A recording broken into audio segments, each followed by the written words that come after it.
Hello friends. சந்தர்ப்பமும் சூழ்நிலையும் நல்லவர்களை கெட்டவர்களாக்கி, கெட்டவர்களை உத்தமர்களாக்கி நிற்க வைத்துவிடும்.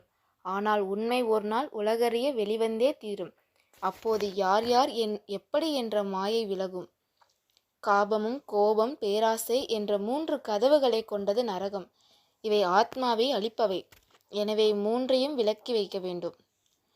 உண்பதிலும் நடமாடுவதிலும் தூங்குவதிலும் விழித்திருப்பதிலும் அளவோடு இருப்பவன் துன்பமில்லாமல் இருப்பான். காலங்கள் மாறினாலும் நம் நிலைகள் மாறினாலும் நாம் கொண்ட லட்சியத்தை ஒருபோதும் மாற்றக்கூடாது. உன் தோழனை அளவாக நம்பு, ஒரு நாள் அவன் உன் எதிரி ஆகலாம். உன் பகைவனை அளவோடு வெறு, அவன் ஒரு நாள் உனக்கு தோழனாக மாறலாம். சிக்கனம் என்பது பணத்தை குறைவாக செலவு செய்வதல்ல, சிக்கனம் என்பது எவ்வளவு பயனுள்ளதாக செலவிடுகிறோம் என்பதை பொறுத்து ஆகும். பெருமையோடு இகழ்ச்சியோடு தானாக வருவதில்லை.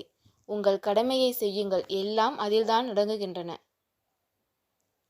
வாழ்வில் அனைத்தையும் இழந்துவிட்டோம் என்று நினைக்கும்போது ஒன்றை மறக்காதீர்கள், எதிர்காலம் என்ற ஒன்று நிச்சயம் உள்ளது என்பதே. செய்வினை என்பது நிச்சயமான ஒன்று. நீங்கள் யாருக்கு எதை செய்தாலும் அது இரட்டிப்பாக திரும்ப கிடைக்கும். அது நன்மையாக இருந்தாலும் சரி, தீமையாக இருந்தாலும் சரி. தனியாக இருப்பதாக கவலை கொள்ளாதே, இறைவனே உன்னுடன் இருக்கிறான் என்று நினைவில் கொள். உன்னை யாராவது அவமானப்படுத்தினால் மனதில் போட்டு குழப்பிக் கொள்ளாதே. நீ தூக்கி எறியப்படும் போது இறைவன் உன்னை தூக்கி விடுவான் என்பதை மறந்து விடாதே. நீ பிறரிடம் எதிர்பார்க்கும் அன்பு, மரியாதை போன்றவைகளை பிறர் எதிர்பார்க்கும் முன் அதை அவர்களுக்கு கொடுத்தால் உனக்கானது அன்பாக இருந்தாலும் சரி, மரியாதையாக இருந்தாலும் சரி உன்னை தேடி வரும்.